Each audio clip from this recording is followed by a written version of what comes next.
Hello, everybody, and welcome to another episode of So Chatty, episode 94 with Stephen and Walter. And yeah, it's March the 17th, 2023. Happy St. Paddy's Day for those of you that enjoy drinking mass quantities with all kinds of other people of green beer and then going home and throwing up. And I'll let you know something. Food coloring does not come out of clothes very well, so be careful. Throw up on a friend, not on yourself. Okay, so what have I been up to? Well, let's take a look. I've been up to making this table set. You've already seen the table runner. Well, I decided to make matching placemats and matching napkins with the whole thing. And this is going to be a gift for my brother who's out in Abbotsford, BC. When we go out there next month, and hopefully we will see him and his wife and maybe some of the kids. The kids aren't kids anymore. They're all grown up, but you know, whatever's around. But anyways, I thought I wouldn't go there empty-handed, so I created this.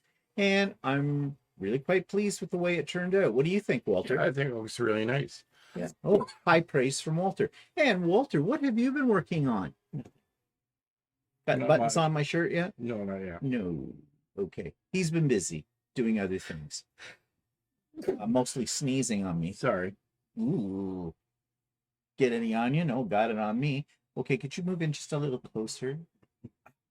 Jeez. Figures I don't sneeze all day and then I sneeze, right? Yeah, right. Okay. We must have been the after effects of the Indian food we had last night with that. Oh no, that wouldn't be a sneeze. That would be some other part of your body that would be burning. Wouldn't I it? think that's done. Oh, we hope. We hope. Anyways, enough about that. Let's move right into well, let's do an update on my retreat. Okay. If you've seen my videos for this week, and the special video I put up announcing the Spring Idiot Quilter Retreat for 2023, which happens on Saturday, May the 6th, then you know all about it. And many of you have already signed up for it. I think I now have about 66 people signed up for the retreat. I can handle 92, so there's still some spots left. However, they've been going pretty fast. And even though it's not until May the 6th, well, if you're sitting on the fence, you don't know whether or not you want to attend it, I guarantee we don't bite. It's a good time. Everybody that's there has a good time and are very supportive and lots of fun. And a lot of them are repeat customers. And when I say customers, it doesn't cost a cent. There's the biggie for it all. It's an all-day thing. It's all there in my video about it. There's also a link in the show notes where you can click on, and that will take you to a written version of what I said in the video as well, so you can peruse that at your leisure. Just download it. It's a PDF file. And yeah, but if you want to come, then sign up today. Yeah, before it gets too late. Because yeah, and there are limits. There's limits. And I'll tell you why there's a limit on the number of it. It's my license with Zoom. I pay for a license that allows me 100 connections in one session. And you're going to say, but then you say 92. Well, I need three sections for my presenters. I need one for Walter, and I need 3 more for myself as well. And that gives me a couple of spares left over in case of technical things beyond my control as well. Yeah, this is a big technical production. You don't see it at your end, but at my end, I'm running 3 computer screens for all of this. So yeah, I never get any sewing done during these retreats, but that's okay because I have to man the buttons, and Walter acts as moderator, which means if you step out of line, Walter will kill you. Yeah. Yeah, not really. Nobody steps out of line. Everybody's great. It's always fun, fun, fun. But anyways, that's coming up. And this Saturday, March the 18th, tomorrow, we're having a special pop-up sew day in honor of one of my friends' birthdays. And many of you know Jan. Jan lives in the Ottawa area. And Jan wanted for her birthday, she wanted a pop-up sew day. So we're having a pop-up sew day. Don't really have to convince me about those things anyways. And so what's the difference between a pop-up sew day and a retreat? Well, that is a very good question. And let's hold that question and come back to it after we've done some talking about retreats, shall we? Okay, so yeah, pop-up sew day. If the link for it is in the show notes as well. If you're interested in coming, you don't have to register for that. It's come as you go. Okay. That's one of the difference between the retreat and a pop-up sew day. The retreat, you do have to register for it, even though it is free. And well, I might as well say what other things are different. There are prizes. There are not prizes on pop-up sew days. There are prizes On and retreats. on the retreat. And there is also 3 guest speakers. Stephanie Stitches is one of my speakers, and she's going to talk about judging, because she is a certified judge for quilt shows. We're going to have Quilt Meets World, Russ, and he's going to talk about being a new owner of a long arm machine and the trials and tribulations that go along with it, and what he wished he had known before he got one and what he knows now. And Sean, the guy who sews, is going to be talking about what it's like to actually enter a quilting show, because he has done several of those and he has won in several of them as well. But he has learned quite a bit about the process. So combining that with what we're going to hear from the other 2 speakers, I think it's going to be quite interesting discussion. So we have those during the course of the day. We have prizes. We have show and share, a trunk show, which if you look at the information about the retreat, you will hear the requirements for that. I will feature your quilts, one quilt, one picture. Somebody already tried to sneak in 2 on me, and I said, nope, you got to make a Sophie's choice. I know you like them both, but pick the one you like the best, because we're only showing one. And you don't have to write a blurb about it. In fact, you can write a blurb about it, but I'm not going to read it. It's just going to be a slideshow set to some music, and we're going to see people's creations. And during the day, we have something I like to call Victim, where I just randomly pick somebody to show us what they're working on at that moment in time. So yeah, there's lots of things going on. Plus, there's an icebreaker cocktail party the night before to get everybody in the mood. It's not a sewing event. It is more or less a drinking event. Well, you can have anything you like. Are you going to live?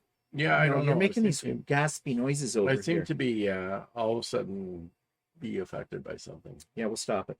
Yeah. Yeah, so there's lots coming up, but like I said, check out the video I made about it, and also check out the little document that has the link in below. So what we're going to talk about today, because a lot of people don't know what to expect from any kind of retreat, and I've even had a few people say they're kind of nervous about going to a retreat, whether it's mine or another one somewhere. And I want to say right off the bat, there is nothing to be nervous about at all. And I don't know why people get nervous with retreats. Maybe they think, what? I think people get nervous because it's the unknown. I suppose, yeah. You don't know exactly what to expect. I also think some people are afraid other people are going to judge whatever they're working on. I have never found that. Any of the retreats we've been to, the in-person ones or Zoom ones, people are usually very supportive. And genuinely want to see what you're working on, and it gives them ideas for things too. So it doesn't matter what level you sew at, beginner to an expert, you don't have to feel intimidated. Yes, that's the word I wanted. Rented lips. Because people are always very supportive of it, because we all start at somewhere. Okay. And I don't think there may be people out there who win prizes all the time and whatnot, and they're big names. Usually those people don't show up to retreats.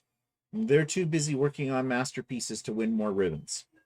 It's an opportunity for you to get caught up or get ahead on some of your projects. It's a chance for you to forget about all the other things you have going on in your life as well, and just be with like-minded people and work on whatever you want to work on. And of course, there's always lots of lively conversation about every topic out under the sun. So it's a very social environment. And if you don't want to be social, you don't have to be. You can stay in your own little world and and if people if you have somebody picks you for to do like to show what you're working on, if you say you don't want to show them, you don't have to. You don't have to. Yeah. That's at my retreat. Yeah. Okay. But yeah, so really there is nothing to worry about. So we're going to talk about, first of all, the different kinds of retreats there are. And I have to give credit where credit is due. And I'm going to be putting this up on the screen here right in just a second. That's not what I want to do. I hate Macs. And here's what I want to show you. Stephanie recently, Stephanie Stitches, who's a friend of mine, and everybody knows Stephanie. She has put up very recently. Okay, I don't know why I didn't get my little screen, but isn't that nice? Anyways, doesn't matter. This is Stephanie, and Stephanie has put up a blog recently for Cotton Cuts. They've asked her to do this, and it's very timely because she talks in this article about retreats. And so I'm using what we're talking about today from some of the things that Stephanie has mentioned in her article, because it's a really great article. And if you've never been to a retreat, I strongly suggest you go to this link and read Stephanie's article. There's a link for it in the show notes. So let's start then with the different kinds of retreats. Well, Stephanie identifies 3. I would have said 2, but I forgot that there is one other kind, which I don't think I've ever been to. Or usually this other kind is incorporated into any one of the other types of retreats. The first one, and the most common, are the in-person retreats. And those are the ones that a quilt store or a guild or a group put together. They reserve a space for 2, 3, 4 days, whatever, at a location. It usually is someplace that you'll probably have to travel to and stay, overnight, several nights. So it's like a little mini vacation.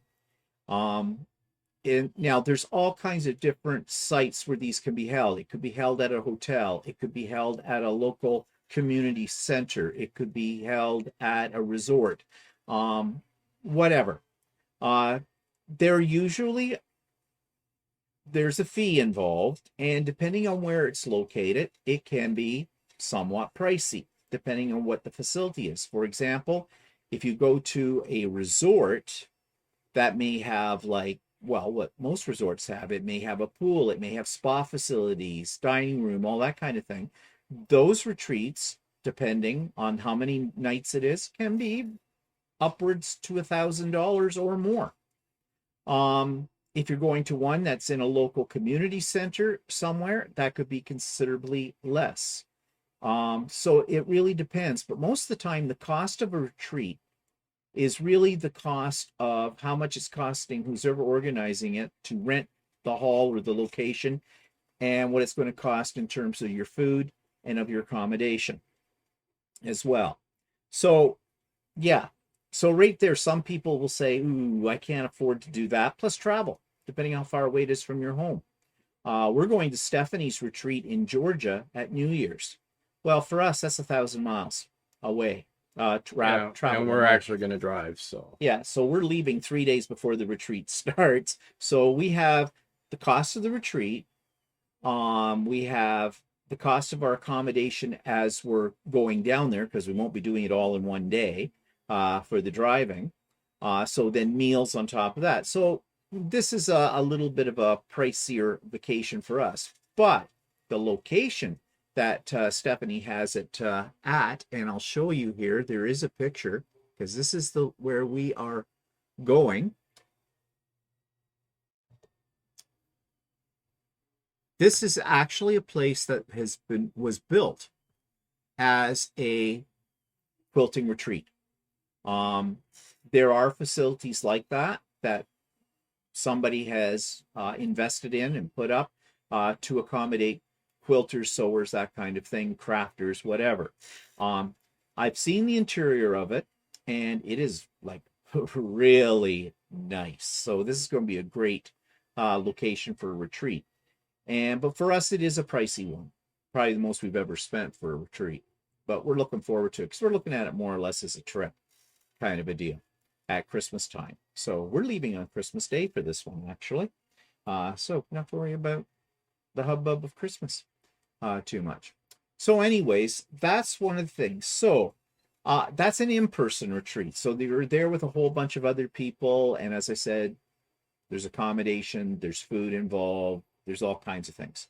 Then there's something called teaching retreats. Now, I had not thought of these, but what does Stephanie say here about these ones? I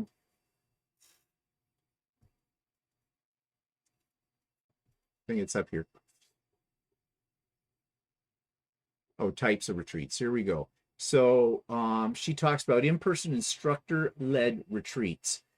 So these are retreats that are usually several days in length, and during part of the time, you maybe can take a class and learn how to do something, either a technique or it may be a full-fledged project or whatever. So the time in this type of retreat might be a little more structured. This would be more like a class, right? Yeah. When you're going for, it may be a class, it may be a little bit of a class plus work on your own. Yeah. Combined. So, you know, if you want to go to something where you're being intensely involved in learning something, that kind of retreat might be for you. Like that one that I went on, sort of like the Ron Collins one, where I brought my own project. It was a sewing garment retreat.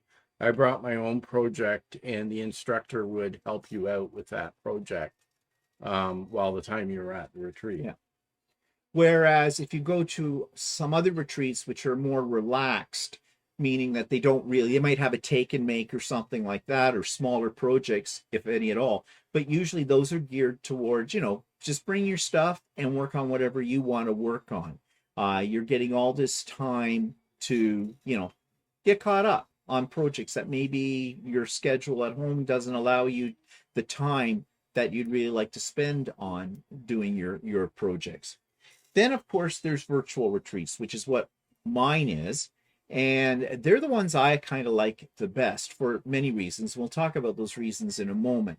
But basically, they're done via Zoom or sometimes other ones. But of course, you know, after the pandemic, everybody's a Zoomer, and everybody knows how to use that. And basically, they run though the same way. They could be teaching ones if they're virtual. And I have been on a couple of those that are more like a class, but you see the other participants as well while you're working. Or they can be just, like I said, you come and work on whatever you want. And if you have a problem, you know, the people right there are all there. They can help you out with it. But you don't have to worry about having all of your equipment there because you're in your own home when you're doing it. So those are the three basic kinds of retreat. And I think we need to examine what the word retreat means. Retreat means getting away from the everyday. It means breaking your everyday routine. It's giving time for yourself, a time to rejuvenate, a time to relax, a time to reevaluate. I mean, you hear of retreats that are spiritual retreats, meditation retreats, personal wellness retreats, that kind of thing. Well, quilting retreats, sewing retreats are very much the same as well. It's a group of like-minded people, like people that like to sew or craft or something like that, and like to be with other people doing it. Yeah. So that's essentially what a retreat is. Now, what are the pros and the cons of each type? Well, let's talk about the in-person versus the virtual. Okay, in-person. You got to get there. All right. And as we've already said, that can involve a fair amount of money, depending on how far away the retreat is from your home. As I already used the example of the one we're going to at New Year's to Stephanie's. You know, but even retreats that we've been to, in-person retreats we've been to that have been an hour's drive away, you still have to drive an hour to get there, and you have to lug all your equipment there. Yeah, and that's the second point about in-person retreats. You have to lug all your equipment there. And let's face it, sewing machines are not light. But it's not just your sewing machine. You need to take all of your cutting tools. You may need to take your iron. Now, oftentimes in in-person retreats, the organizers will set up possibly a couple of cutting stations, a couple of pressing stations as well. But I know for me, I take my own iron and my own pressing station and my own cutting mats and things like that. because people are lining up. And you always get one person who's decided that at the retreat, they're going to spend a half a day ironing all of their fabrics. And I don't know about anybody else, but for me, if I go, I usually have specific projects in mind that I'm going to be working on and try to pre-cut a lot of those things out so that they take a little bit of homework sometimes to get prepared for too. Yeah, you shouldn't just take all your stuff, throw it in a bag, and say, I'm going to work on this when I get to the retreat. You do need to do some prep work for an in-person retreat. You know, many people put kits together. I do. I organize maybe 2 or 3 kits of projects that I want to work on. I probably don't get through all of them in that time, but I always take a little bit more than I expect to get through, just in case I get bored. I never do get bored, but just in case I want to switch over to a different project. But I don't want to be spending all of my time cutting fabric when I'm there. Because I don't know what the facility, if I've never been to this facility before, I don't know exactly what they're going to have set up for that. As I said, some retreats will have multiple cutting stations and big, huge mats on tables and things like that. Some might have one little, 18 by 24 cutting mat on a little folding table in a corner. And if there are 30 of you at that retreat and you all decide you want to cut at the same time, yeah, no. So plan your projects. I would suggest you have your fabric, if you're a presser, before you do any cutting, have all your fabric pressed. Better yet, have it all cut into the pieces you want. Bring extra, of course, with you in case you blow it, and bring your cutting tools. But that's another thing. You got to sit down and make a list for yourself. I think Stephanie provides for people going to any of her retreats a list of things that maybe you should think about bringing as well. I have my own list as well, and I don't leave it to the last minute. I plan it all out because, you get to a retreat and you forgot something. Well, that's annoying. You could be near a quilt store where you can pick up something. You might not be that near to a quilt store where you can pick it up.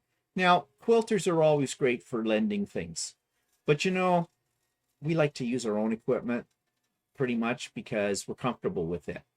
So that's one of possibly the cons of going to an in-person retreat, forgetting something at home. Like at one time I had a project that I was going to work on.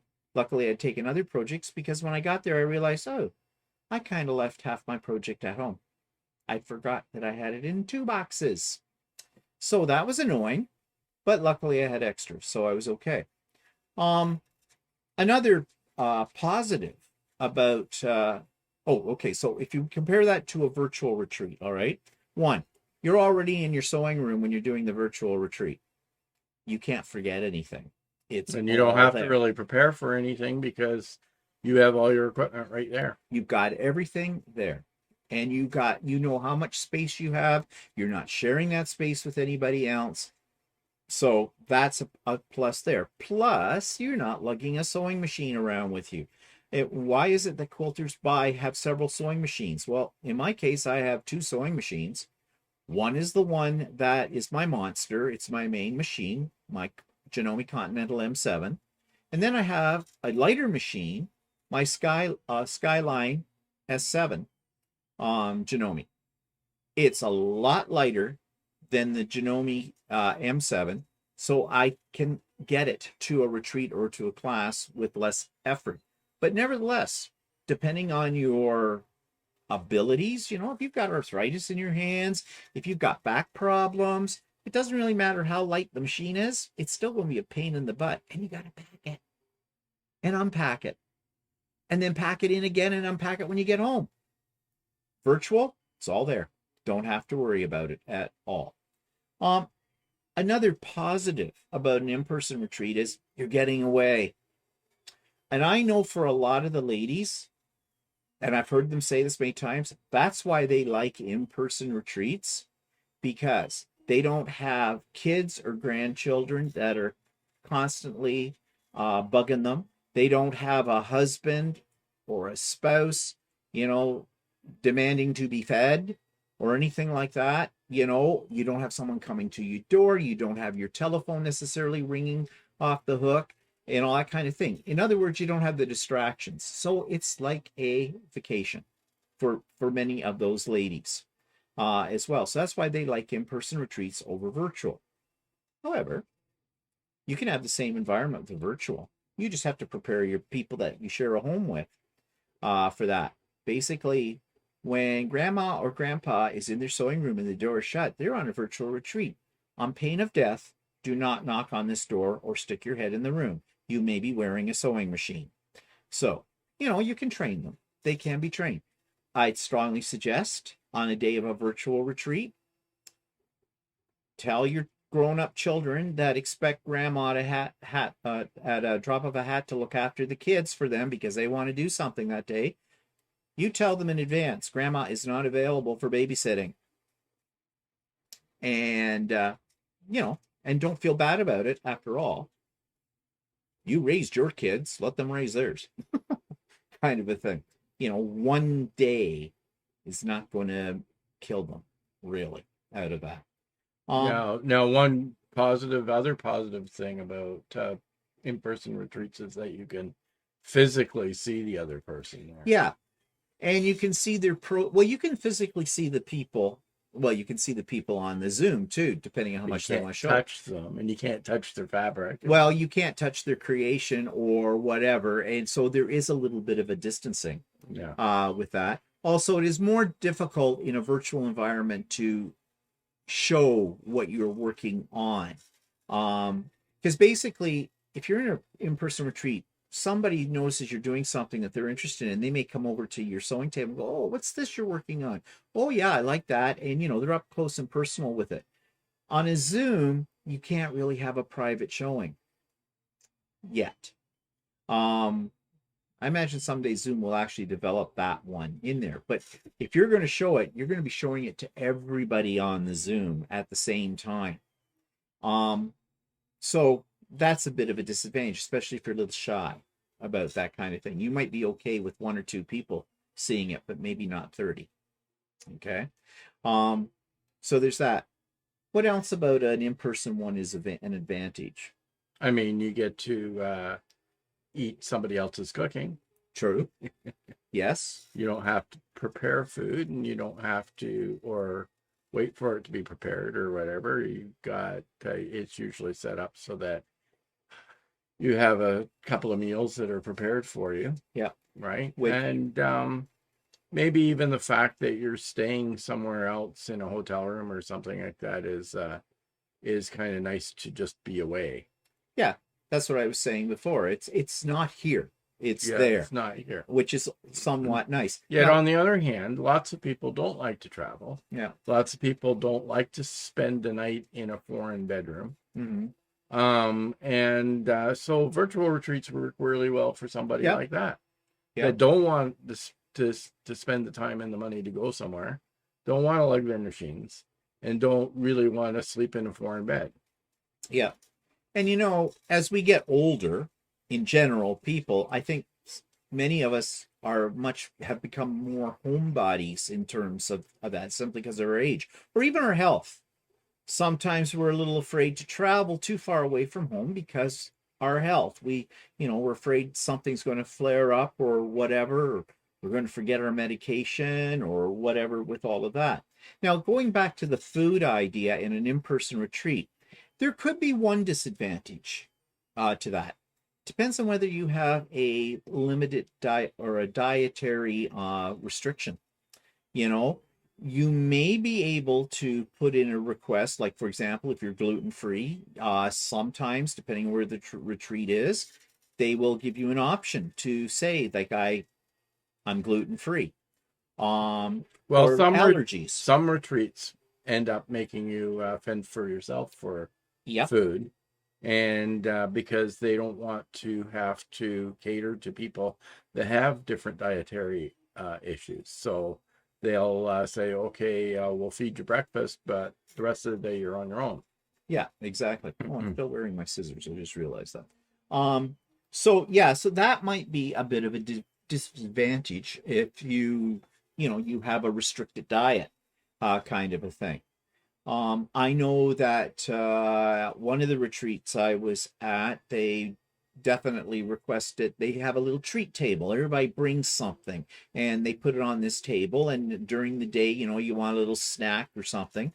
But they put in a restriction that, of course, because there was a couple of people that had peanut allergies, they asked that nobody bring anything that, involved peanuts, and including like even trace elements of peanuts, because there were a couple that were severely allergic to it. Now, okay, I'm going to say something bad right now. I don't think that should be the responsibility of organizers of a retreat to make sure that's done. Obviously, if you're an adult and you have some kind of severe restriction, you know how to take precautions with it. It isn't really the responsibility of other individuals to have to worry about that. But then again, there are some people that are very petrified of their severe allergies that, and they don't want to run the risk. So a virtual, you don't have to worry about it. You're in your own environment. Also, you can attend a virtual if you're sick. Yeah. If you're not feeling quite 100%, you can, but you're not so sick you're laid out in a bed or something like that, and you still want to do it, you can come to a virtual one. And if you get feeling worse in the day, you can just turn off the virtual, turn off your computer or whatever, and have a lie down for a while and then come back to it. If you're at an in-person retreat, well, people won't be too happy if you come in. No, won't be too happy if you come in, especially in this day and age of pandemics and things like that. So yeah. What else did I want to say about the in-person one? Okay, let's talk about the nitty-gritty about people. Now, I had just got done saying that people that on the retreats that I have run have all been very supportive, and there's never been any problems. And there hasn't been.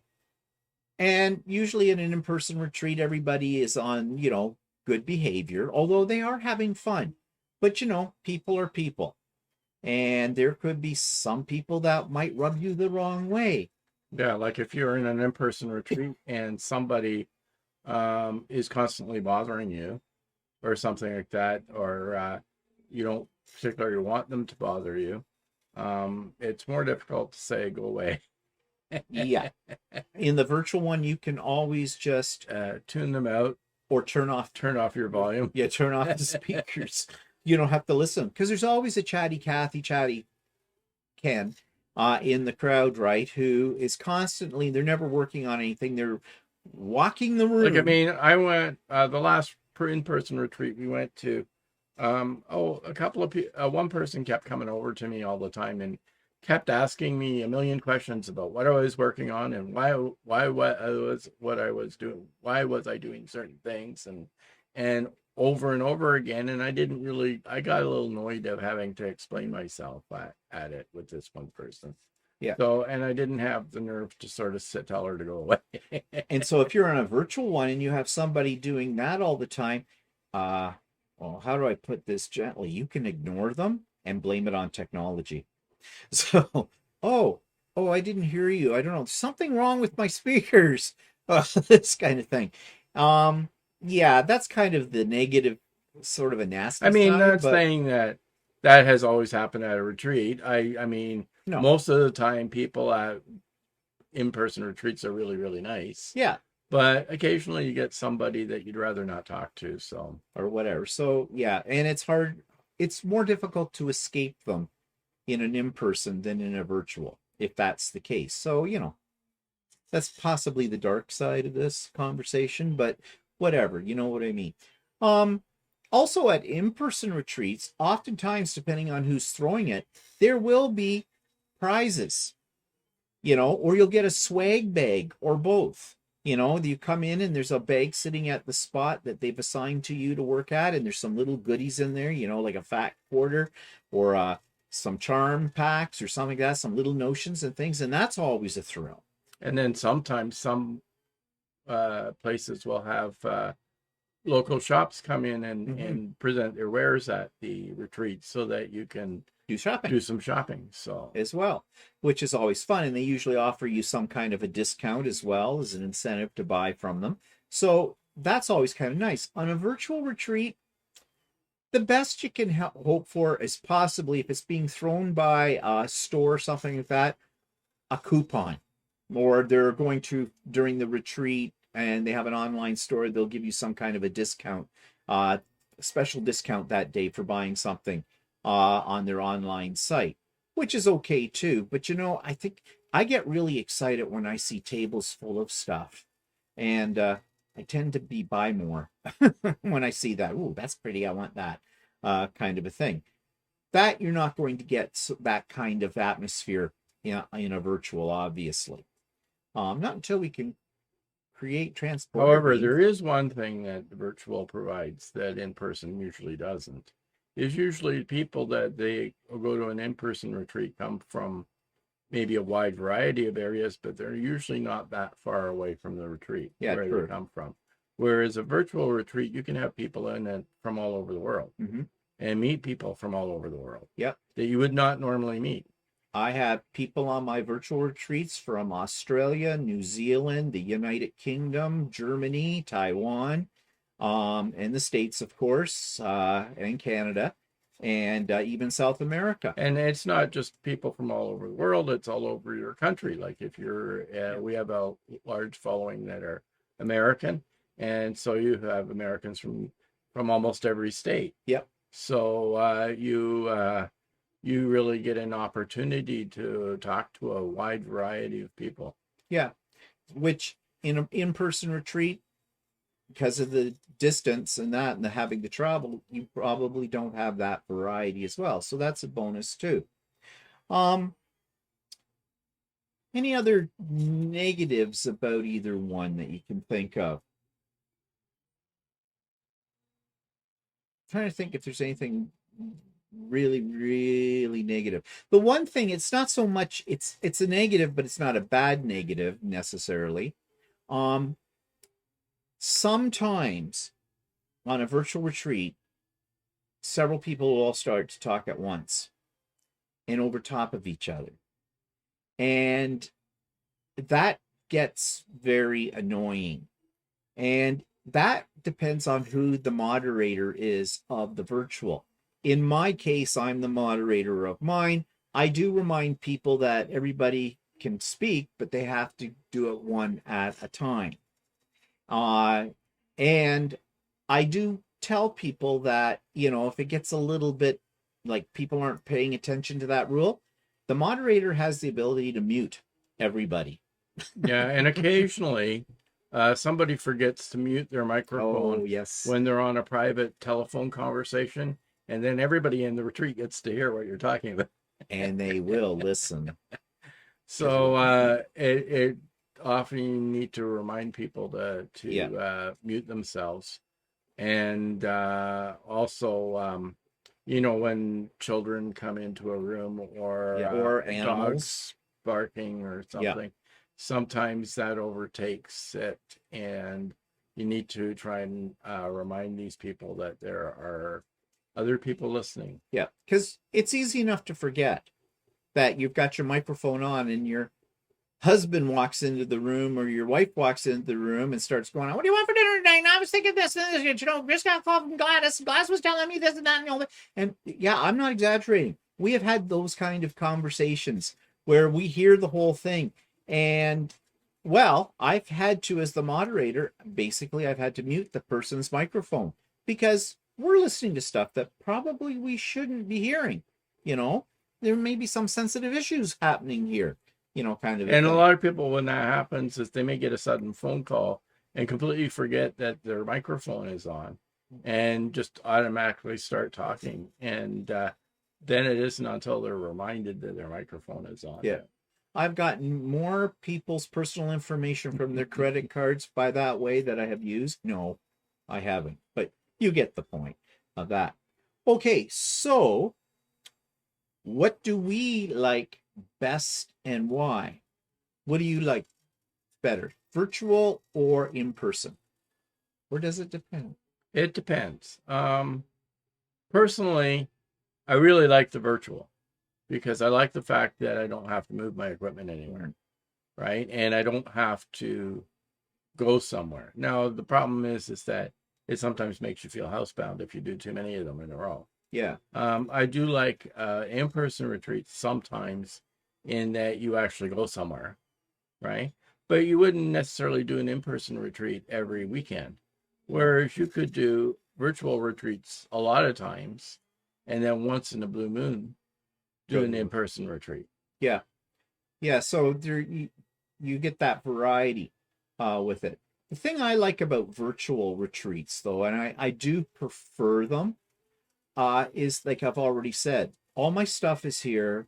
I can't forget anything. My coffee maker is handy. I can get to that. Although many times in an in-person retreat, coffee, tea, that kind of stuff is already provided, for the whole time there. I can decide how long I'm going to stay. I mean, if, for example, we're talking about feeling ill. Maybe you were in the morning, you were feeling fine and everything, but as the afternoon hit, maybe you feel like you're coming down with something. Well, it's very easy to just turn off the virtual retreat and, have a lie down or whatever you need to do. If you're at an in-person one, well, that means having to leave the hall that you're sewing in and possibly going back to your room and having a lie down. But you may feel like you're missing out on something as well. I don't know. And then people become very concerned about you as well, too, because, they don't want to find you dead in the morning, so to speak. There's a nice thought, right? But I prefer virtual. However, having said that, I'm really excited about going to Georgia at New Year's for a variety of reasons. It's a trip. The place looks great.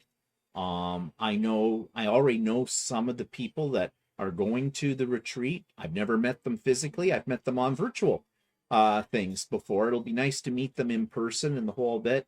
And I think there's a quilt store that, of course, that'll be new to us, different place. So yeah, I'm kind of looking forward to that, even though it's a long trip there, a long drive to get there, but nevertheless. But overall, I like virtual for everything I've already said about virtual. Okay, so have we ever had any bad experiences on either type of retreat? I have. Yeah, I've we've probably had probably more bad experiences on in-person retreats. Yes. Now, when we say bad experiences, we're not talking horrendous like things, but maybe more of cautionary tales here. For example, in-person retreat, we've talked about this before. People will come over and, they're taking a break from their sewing and they just come over and they start up a conversation with you about what you're working on, which is fine. There's nothing wrong with that. However, most people do that only for a few minutes and, they let you get back to what you're working on. Other people will stand there for a long time and ask you every question under the sun. And basically, it's like they're asking, well, why did you do this? And how did you do that? And you're becoming a teacher and you're not getting your own stuff done. And that can be very annoying. Whereas in a virtual, as I've already said, there's ways to avoid that without seeming like you're being rude. It's a little more difficult on an in-person one to, give the person the cold shoulder kind of a thing, or give them a big hint if they're not taking it. Now, having said that, in a virtual one once, I'll never forget. It was one of my first ones I did. There was one individual, how do I put it gently, wouldn't shut up. You know what I mean? Monopolized all the discussion to the point that people were actually turning their speakers down and they weren't participating in the conversation. And it was very difficult for me to retain my control over the group as a moderator because I didn't want to hurt this person's feelings. I knew the person didn't realize that they were doing this, and I was hoping they eventually would, but they didn't. And I did get to a point where I actually had I sent the person a private message through the chat mode of Zoom. and they did see it eventually, and I tried to word it in a very diplomatic way. They took offense. Okay. Um, Actually, they did that kind of thing. Some people do go, "Oh, I'm so sorry, I didn't know. Oh, it's my fault. I'm so bad. I'm such a horrible person." All, the one where they turn it around and try to get the sympathy for what their actions and kind of thing. Very, very awkward. And this same person took offense to something else that somebody else said and wrote me an email after the fact, after the virtual retreat, to say that they named the person, and the person had not done anything. But it was a look on that person's face, and this other person took exception to it and thought they were laughing at them, kind of a thing. So, I didn't like that experience. So now I set out some more specific ground rules for my retreats, just to make sure everybody's on the same page and will think about it. But yeah, so that was, but generally speaking, that's the only, and that, like I said, that's not really a bad experience. It was an awkward experience for me as moderator more than anything else. I think other people were okay. Nobody complained to me except the person who was doing it. Kind of a deal. And we've been to retreats before where the food served isn't all that great. Ooh, yeah. Yeah, the last retreat we went to, an in-person one, the food was absolutely horrible. It was really bad. And I mean, we are not picky eaters. But this was pretty bad. And you're paying for it. So that, and also the whole facility is not conducive to the facility we went to was not a place that we really like to go to. So no. That part of the atmosphere of actually the organization of the place that we stayed at, we didn't really care for. So that sort of put a damper on the whole retreat. So yeah. So if it's your first in-person retreat and you're not sure, do some homework, check out the facility online. Usually can. If you know somebody else who's going to the retreat, and have been to one of these ones before in the same facility, you might want to check out what their thoughts were on it, that kind of thing. Usually, most retreats are held at facilities that are reputable. But you never know. You never know. And I mean, other people said the food that we were going to this other retreat was good. Yeah. So but maybe they weren't up to our standards or whatever. I don't know. But I mean, it was funny because those same people said later on when we could have said that we didn't think food was very good, and then they go, "Yeah, well, you have to, compensate because it's not gourmet food or something." Well, because of the price that we were paying. Yeah. It was a fairly inexpensive retreat. And so I guess you get what you pay for with that kind of a thing. I mean, we've been to this place before for retreats, and the food has never been good. But no, but that last time the food was particularly bad. So we don't know if they changed kitchen staff or what happened with it, or it was also at the tail end of the COVID, so everything had everything had changed for it. So I don't know. And I don't want you though to think, if you've never been to a retreat, that I don't want to take the chances. Just do a little research to reassure yourself that you're going to get your money. You know what you're getting into. I mean, I'm not saying that the retreat was so horrible that it was not a place that I would not go back to, but I would probably not go back because it's well, it wasn't just the food. Yeah. But that's a story for another day, and that's an isolated thing. Yeah. That's so we don't want to get into that kind of thing. But most retreats, they're at reputable places that you're going to be fine. You're going to be fine with it. And some people say, I don't go for the food and the accommodation. I'm going there because I want to sew. Okay, mindset. If that is your mindset and that doesn't bother you, you don't care that the peas have come out of a can or something, or that everything is mush, uh, then, then that's fine. It depends on your priorities, Yeah. really, with it. Okay, so I want to look at Stephanie's article again because she does have a section here where she talks about, and I think these are really good, and some of these things we've already talked about. But Stephanie talks about her top reasons to attend, and she has 7 of them in no particular order, she says. So the first one is relaxation. Multiple days doing something you love uninterrupted by spouses, children, jobs, dishes, or housework. Now we're talking in-person retreats. We're talking in-person retreats at this point in here. All 70s are in person. She's right about that. It is what we've already said. You're in a new environment. You're away from the usual routines of every day. Obviously, this is geared towards the ladies because, let's face it, retreats usually are mostly ladies. The retreats we've gone to, we've usually been the only men at them with about 30 ladies, kind of a thing. But you see, like, I get this. Spouses, children, jobs, dishes, or housework. It's like a little mini vacation in a sense. Probably better than a vacation, because if you go on a vacation with your children or with your husband or something, or family members,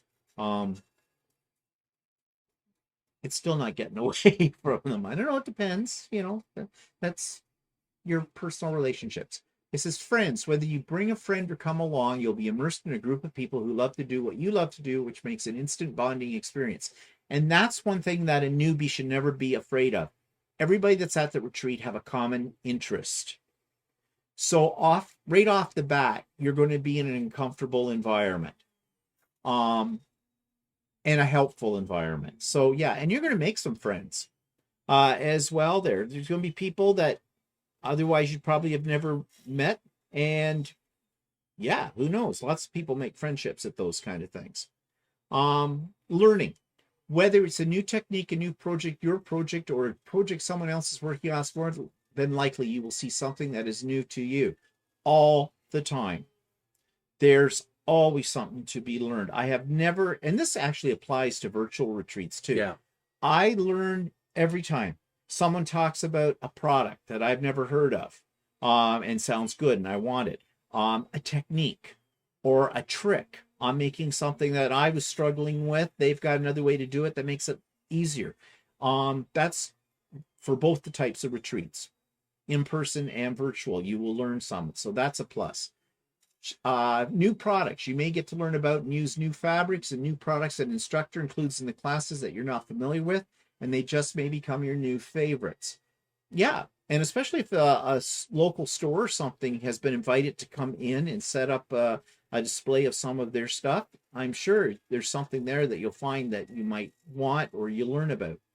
Perspective. You may gain a new view on the creative process of quilting through watching others, and that's what I was just saying about learning. I think those two go together. Yeah, I think one retreat you went to a long time ago, you learned that there were different ways of making half square triangles. Yeah, I was a newbie. It was my first retreat. I was struggling with making half square triangles, and I had this project that had a lot of half square triangles in it. And one of the ladies at the retreat came over and showed me a couple of techniques that I use to this day, actually. And I did not know anything about that. So that was great. Also, another perspective is this. I also learned that not everybody at a retreat, not all quilters are equal. Most of us make mistakes. We make a lot of mistakes. We're not perfect. And that's kind of refreshing, because we watch YouTube videos and, you watch the big names out there and they never seem to make a mistake. And so, you want to try something they're doing, but you're intimidated because you figure, no, I can't do that. That's too advanced. That's too difficult. No, it's not. They make mistakes too. They just don't show them to you. But when you're in a room full of other people and you'll hear somebody going, oh, crap, I sewed that block upside down. Now I got to rip all this out. And you probably giggle to yourself, in a positive way, because you're saying, I've done the same. And so I'm not alone. And people are very forgiving about that kind of thing because they've all been there. Questions. There may be a question about something you have been struggling with. And with so many different quilters, there's a good chance you'll find the answer if you're not afraid to ask. And you shouldn't be afraid to ask, because that's how you learn the most. And you can do that in virtual as well. And people are willing to help you. So don't be afraid to ask questions. Life-changing. If you find the right retreat, you may experience a life-changing event. And now I'm not sure what Stephanie means by life-changing event. I think what she's saying is that if you happen to find a retreat that you really like, with a lot of people that you really like, that you may suddenly view retreats in a different way. Or you may come out of your shell. Yeah, right. You may be able to, you may find a new type of thing that you like doing. And that's even true with virtual retreats. Yeah. Virtual retreats offer its own experience. So that's true too. And the other thing that I wanted to add is that sometimes you may have a friend that's a quilter, but you like to sew other things like garments. Oh, yes. Right? And so that doesn't necessarily mean that you can't go to a quilt retreat because your friend does quilts and you do garments. That's true, because Walter doesn't do quilts, and he comes to the quilting retreats and he sews his shirts and things like that. Or bags or something like that, whatever sewing project you have. You won't be tossed out because you're doing something different. That's right. My virtual retreats, I call them a quilting retreat, but they are actually, or sewing retreat, but they're actually open to anybody that's a creator. I mean, we do have people come to my retreats that don't sew at all. They're crafters or paper crafters. In fact, we went to one retreat where there was a lady doing crocheting and tatting type of thing. Yeah. But she came with a friend that does quilting. So you're not going to be tossed out because you don't quilt, or you're not working on a quilt at the time. You can work on whatever you want. It's a getaway. It's a retreat. That's the whole meaning of the word retreat. Getaway, refresh, revitalize. But you'd have to just be prepared that the vast majority of people that are at retreat are going to be quilters. Yeah. So. But they're not going to be snobs about it. No. So, yeah. Now, the last thing that Stephanie says here in this article is, I have either attended or hosted 11 different retreats to date, and I get asked what I get out of hosting retreats. So here's my answer. All of the work is worth it when that one person who told me they had no quilting friends went home with happy tears because she now has many, or the attendee who arrives clearly depressed due to life circumstances and calls me after returning home and says I changed her life for the better. It helps me remember why I'm doing this and what Together We Sew really means, which is the business that Stephanie runs. But it's the same reason why I throw pop-up sew days, craft and chat, and my 2 retreats out of the year as well. It brings together like-minded people, as we've already said. It's fun, it's rejuvenizing, it's inspiring, and I have had a few people who have said to me they are basically homebound. They're older people. They don't get out and see a lot of people much, and during the pandemic especially. No one was getting out as well. And so they have told me that they really like doing the virtual things that I offer because they get to talk to other people. It's social. And I think more than anything, I think that's whatever type of retreat you go to, whether it's virtual or it's in person, that's bottom line. You're with other people. It's social.